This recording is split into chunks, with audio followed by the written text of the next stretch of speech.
Hi guys, Karthika మాసంలో వచ్చే పోలపాద్యమే. అసలు ఈ పోలపాద్యమే ఎందుకు చేసుకుంటాము అనేది మీలో ఎవరికైనా తెలిస్తే కామెంట్ చేసేయండి. తెలీదు అనుకుంటే కనుక తెలీదు అనుకున్నా కూడా కామెంట్ చేయండి. నేను దానికోసం ఒక స్పెషల్ వీడియో అప్లోడ్ చేస్తాను. మా కార్తీక మాసం ఇలా అయింది.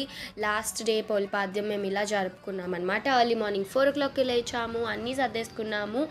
అండ్ అంటే సూర్యోదయం అవ్వక ముందే చీకట్లోనే మేము దీపాలు వెలిగించేసి, మాకు ఇక్కడ చెరువు నది అలాంటివి ఏం లేవు కాబట్టి మేము ఒక బేషన్లో వాటర్ వేసుకొని అందులోనే దేవుణ్ణి తలుచుకుని మేము వదిలేసామన్నమాట.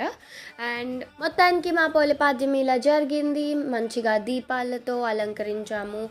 అండ్ మళ్ళీ అసలు ఈ పోలపాద్యం ఎందుకు జరుపుకుంటారు అంటే ఒక దేవత అనమాట ఆమె. సో అంటే మీరు దేవుడి మీద చూపించే భక్తి మీ డబ్బులో వస్తువుల్లో ఉండదు. మనస్ఫూర్తిగా ఒక చిన్న దీపం వెలిగించినా శివయ్యకి సరిపోతుంది.